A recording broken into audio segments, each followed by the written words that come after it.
let's dive in to a meadow with wildflowers and butterflies and dragonflies, and let's see where this little adventure might take us.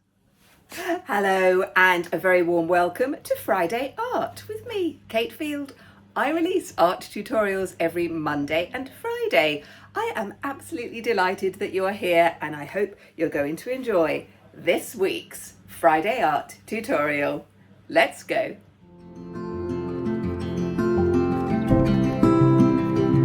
Well, I do hope you are all well. It's so lovely to have you here. I'm going to be working with watercolours. I'm going to be using my Paul Rubens watercolours. You can see I use these a lot, but I did actually get a new one. Look at that. They are so beautiful. They come in a gorgeous box as well.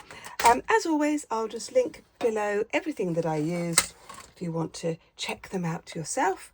But I'm just going to encourage you to use your own if you've got them, or if you've got things tucked away in a cupboard somewhere, because I know that is what happens. I'm working in my watercolour book. So this has pages that will take watercolour. It's 300 grams per square metre, so it's quite stiff paper. If we are going to make the paper wet, it needs to be able to take it without all disintegrating and falling apart. I'm also going to be using some very, very soft brushes. These are my favourite Fumui brushes. I also like De Lironi. Again, I will link them all below. So I'm going to move my cup of tea out of the way. I've got a pot of water and I've got my spray. We're going to start by just doing some splodges of watercolour over the top of this page, just so we break up that white space. Don't want any white space here.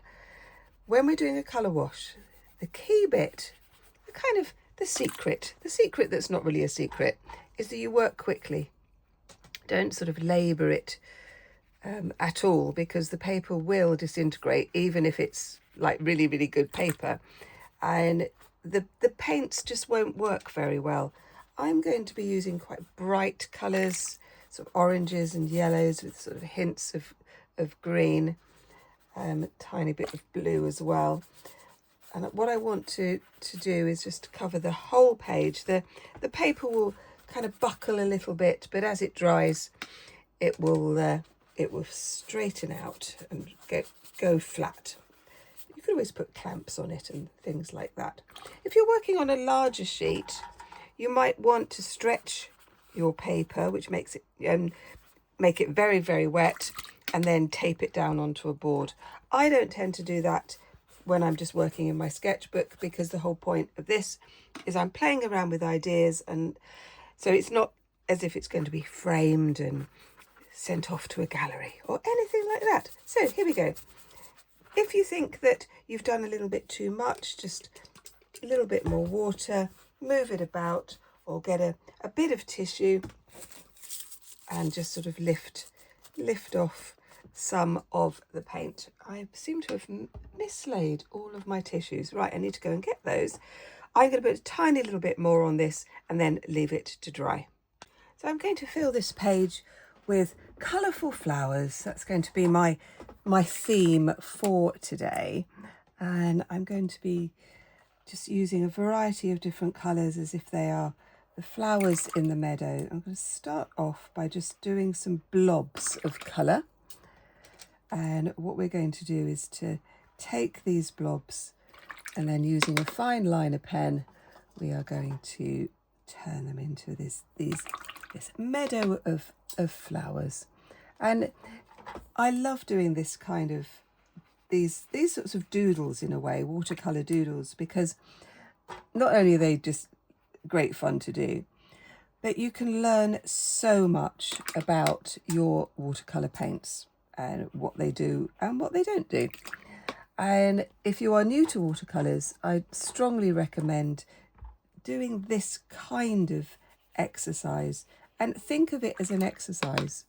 Think of it as you learning how to use your paints, how to use your brushes, what sort of brushes are best, what paper is best. All of these sorts of things are going to help you to really learn how to use watercolour paints.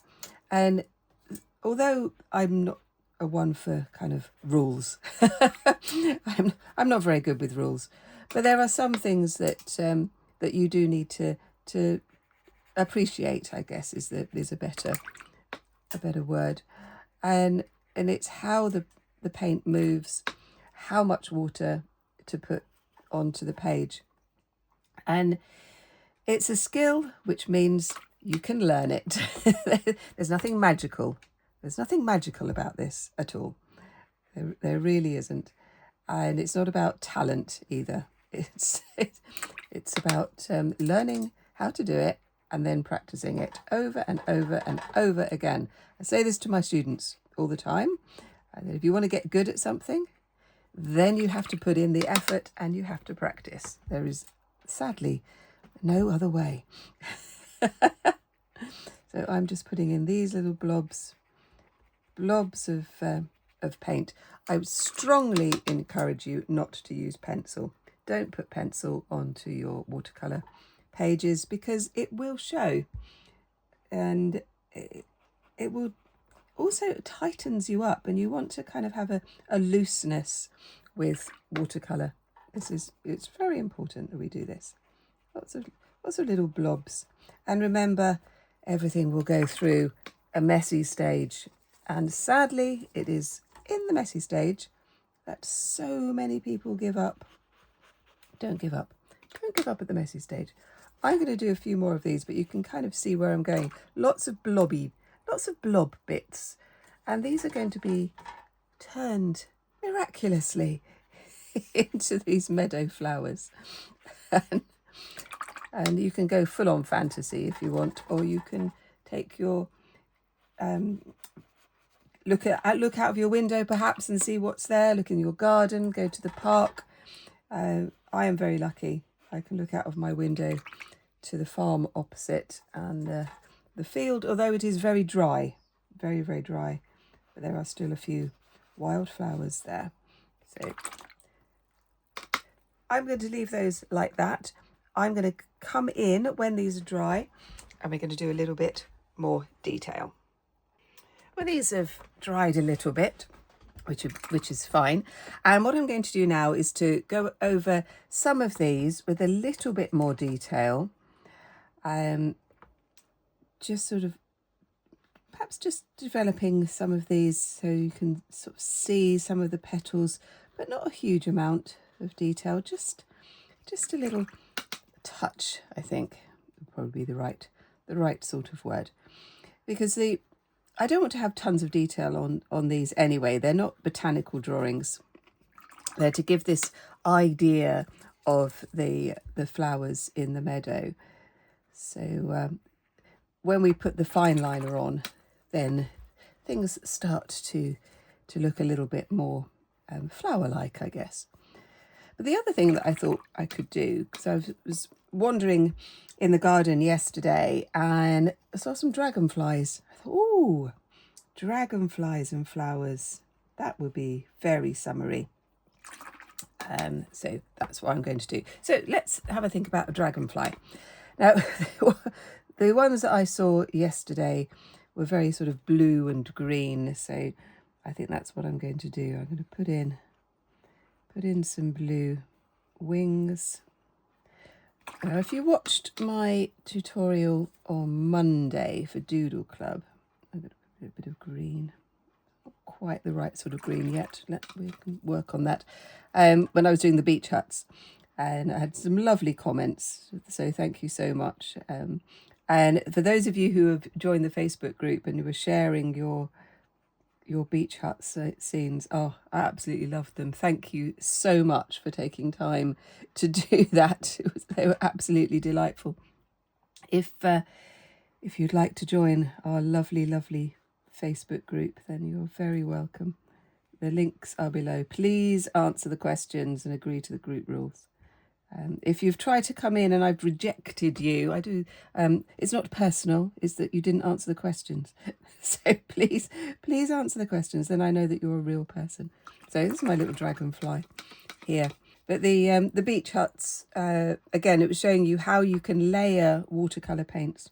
So if you haven't looked at that one, you might like to check that one out. So it's my little dragonfly there. Right, so I'll do another couple of those. They were absolutely gorgeous, so beautiful. Got lots of butterflies as well. It's one of the joys of summer. I do appreciate that some of you are in the southern hemisphere and you are experiencing winter, and winter is just as beautiful. Just as beautiful. There we are, little one there. What I'm going to do now is start to just develop a little bit more of these flowers. So just taking an idea of a little bit more colour on the petals, that kind of thing. When we're working with watercolour, the paint underneath will react. It's not like using acrylic paint. Whereas when acrylic paint is dry, you paint over it and it has no impact. With watercolour, it does. The colour will react to the paint underneath. And we use that because it can be very exciting. The other thing with watercolours is what I say to my students all the time, please remember to change your water and clean your brush. And I know that some of you watching have said that you like being called my students. So that is my little tip for you. My little kind of, make sure that you clean your brush because it will get mucky very quickly. Little blobs all over this one. This one looks very blobby. I think it needs a bit of purple actually. It's a bit of purple. Oh no, that's not come up very well. Let's try a little bit more. Hints of purple, I think, on this one. There we go.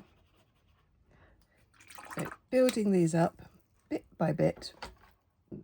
I love doing these kind of watercolour doodles, and I do use them in my art, my finished pieces, both with watercolour and with acrylic and oil paints. But when I'm playing around with an idea, I tend to come back to watercolour because I can do it really quickly and it kind of gives me an idea of whether something is going to work, and whether what I have in my head is going to come across. And I think that's an interesting one. So I do love working with that. I'm going to do a few more of those, and then we're going to go in with the fine liner. And then I think I'm going to do another double page of flowers and butterflies. The next thing I'm going to do on here are the stems and the leaves. I'm going to use a combination of green. I'm going to be using this lime green and this moss green, and then this kind of like a khaki colour. I like mixing up the greens and seeing what I get. I'll show you if I sort of move some of the paint into the palette and then mix it up with this one. Sometimes I'll go straight from the palette itself. And then what we're going to do is just to start to put together some stems. One swoop down. Be brave. Be brave, my students. Don't think about it too much. Just go straight in and straight down, and that you'll get lovely wispy stems. I think there's a fear. It's quite common. I see it a lot in my young students and in my older students as well. Just kind of, oh my gosh, I need to do this really carefully. Some things you do need to do carefully, absolutely, but other things you don't. And when we're putting in things like grass and the stems, just gentle flicking will work really well. This is where you need to have a reasonable brush. I would always recommend that you have 2 or 3 the most expensive you can afford, rather than a dozen cheaper ones. It's really not worth it. It's far better to invest in a couple of really good brushes. And I say I like these Mui brushes. I have got a discount code actually for Mui. So if you want to check them out, I will put the link in the description. I've been using these brushes probably for a year. But if you've got a brush that you really like or someone else has recommended, try that as well, because we're all different. But what you do need for watercolour, the brush needs to be able to take in the water, but it also needs to go to a tip. Unless you're working with a flat brush, like this one. For Mui, do lots of different types of brushes, and then you can get three brushes. I'm going to show you what this one looks like because it's great for doing grass. I wanted to splash a bit of water. Got a little bit lively then. I got a bit excited. That's what happened. A little bit of paint on there, and then you can do 3 lines at the same time. Great fun. So yeah. Anyway, all of that is in the description. I would absolutely love to know what you're thinking of doing. Let me know. Send me some lovely comments. I really like that. I read all the comments, every single one, and as the channel's growing, that I'm getting more. So if I haven't replied to you yet, then just give me a little bit of time. Especially if you've answered a question. If you're asking a question, I really do try to answer as soon as I can. Just putting in a few more little bits on these ones, a bit more splashy bits of water as well. Okay, I am now going to leave this to completely dry before I go in with the fine liner. Well, I'm having a lot of fun with this one. I thought I would add a few little butterflies as well, so I'll just show you how I do those. As with everything, they're just shapes and the wings are like triangles really. I'm going to put another butterfly over here, so it's going to put in a little wing just like that one, and then it'll come out like this, very, very loose. It's just it's like just the impression of a butterfly. And then when we go in with the fine liner in just a moment, then we can just emphasize the wings and the shape a little bit more. So I've started to do the fine liner pen. I'm using a Drawlish acrylic paint marker. You could use a fine Sharpie pen, you could use a ballpoint pen. And what we're going to do is to just go over some of the lines and shapes made by the paint to give this a bit of life really. Just little scribbly lines, very, very loose. And it just gives this impression, and I like this kind of technique. It's quite spontaneous and it's fresh, and I wanted to give this impression of the wind blowing through the grass and that kind of thing. So you can see I'm just picking up. I'm not going to do that one because it's still wet. A little bit of the butterfly here, keeping your wrist really loose and the pen just very lightly as it kind of starts to come together. And you can do as much or as little with this as you want. You can just kind of keep building it up. These sorts of watercolour flowers are fantastic for art journals as well. Imagine a border with some space in the middle for poetry or beautiful quotes, things like that. So all of these techniques that I'm showing you can just adapt to your own practice and all the sorts of things that you like to do. Don't feel that you have to kind of be strict, have a strict adherence to what the teacher is doing. I definitely encourage all of my students to just take my idea and then turn them into their own ideas. And this is the joy of being an art teacher and why I absolutely love it. I'm very, very privileged to have taught art and design in schools and in colleges for for the last nearly 30 years, long time. And it's just something that I have, such admiration for my students and all the things that they've gone on to do. I love that. And I know that I have a few of my students who watch this channel, which is very, very sweet. And my love to you all, as always. And then I do workshops in real life here in West Dorset and East Devon, where I live. And that is just lovely.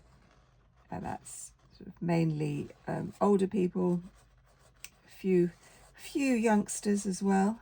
But I have quite a few people who say that they never were allowed to do art, or they never had the opportunity to do art when they were at school.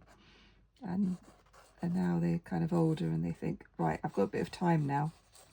This is what I want to do. And I absolutely love that. I think that it just shows you that you're never too old for a start. But also that sometimes someone could have been very, very negative to you when you were younger, and it sort of put you off.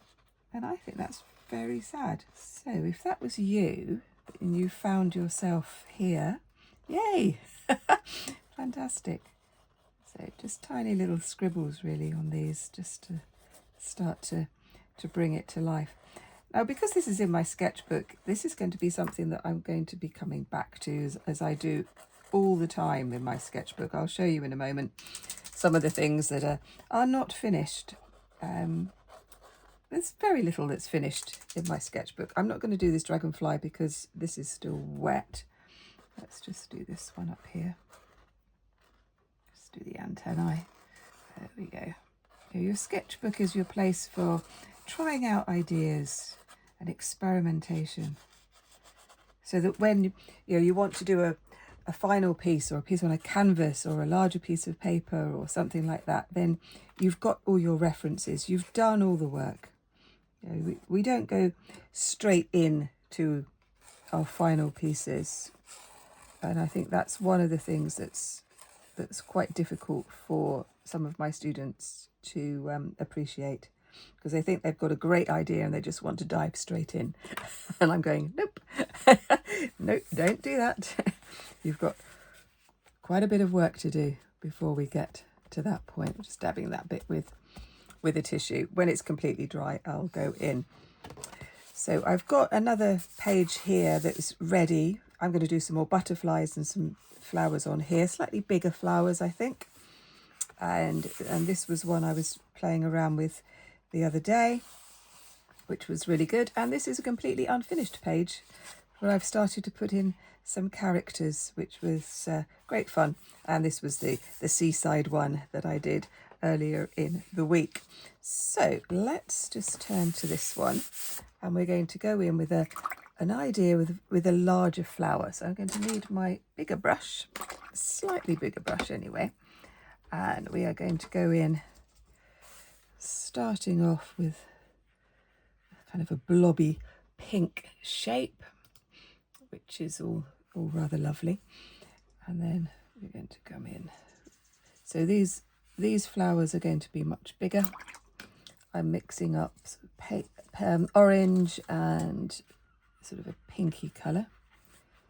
Coming here, quite a bit of water on the brush,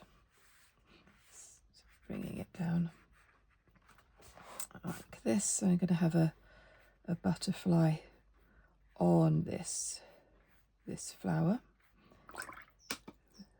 So let me just do another bit of orange, I think. Here, could always go in when this bit's dry.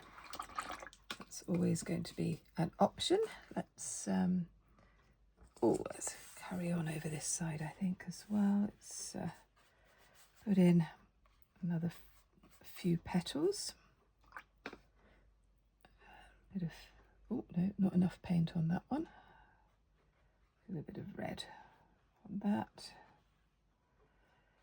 I like when the wind catches the flowers and they all sort of move about. This is the sort of impression that I want to convey with these ones, a little bit of yellow on there, these as well. And I think that sort of movement is just so lovely. Like with the sunflowers, for example, just amazing.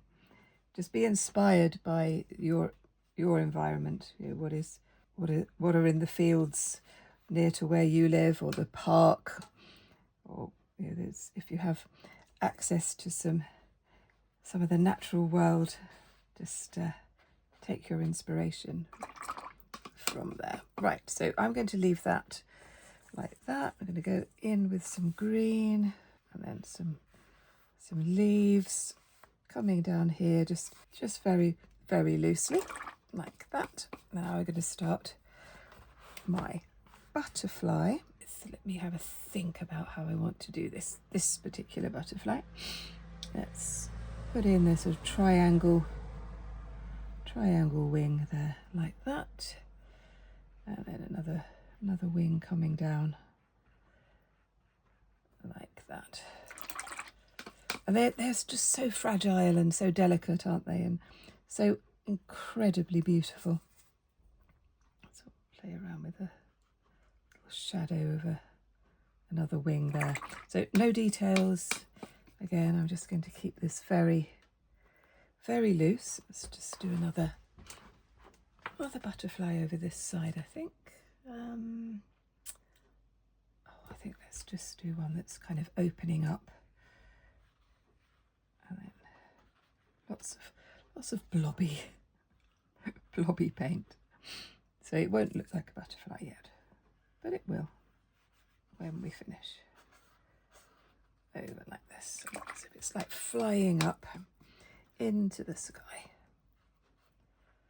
And these sort of pinks and yellows. And like I said before, don't fall into the temptation of drawing it out with a pencil. Really try to resist that, because the pencil will show. And you lose the spontaneity. And I think that is actually really important. And here, right, this is my thicker brush. I've just realised I was going to use a thinner one, but little kind of grass at the bottom. I do a few more insects. I'm going to leave that one to dry now, and then I will show you what I do at the end. Well, I've done a few more little bits on this one. I thought I'd do some sort of paler flowers just in the background, using sort of bluey greys, that kind of thing. Just sort of adding the little touches. And I've got my fine liner pen, just avoiding the wet for the moment, just going in just to show you again how I kind of build the images up. I just want to, I know I keep repeating myself, but I just want to kind of give the impression of the flower meadow. And that's why I think that, you know, we don't have to worry about being botanically accurate, for example. And that can come later. You might think that, yes, you do want to do some serious botanical illustrations, for example, and that's lovely. But all of these techniques will help you with that. Oh, I've got a little hair on that one. Never mind. Let's just put in these. Just little touches that I can see. That's what happens when the when the paint is still wet. So, but you know, that can actually be quite a nice effect. We can do that. And we put all sorts of ideas in. You could also use sort of felt tip pens and other acrylic markers to do some more of your flowers or your little dragonflies or butterflies. You know, really just play with it. As I say all the time, we need to be able to play as artists, because it is the only way to learn. A few little ideas coming together here. Let's just do my little pink butterfly here. We have loads of butterflies at the moment. which is really lovely. There we go. Just putting those like that. I'm going to do a little bit more, and then we'll come to the end and I'll show you what I've done. I've done a little bit more on this one. I've added a little bit of white highlights using my white acrylic marker. So this is by Drawlish again. It's a really good white marker. I like it.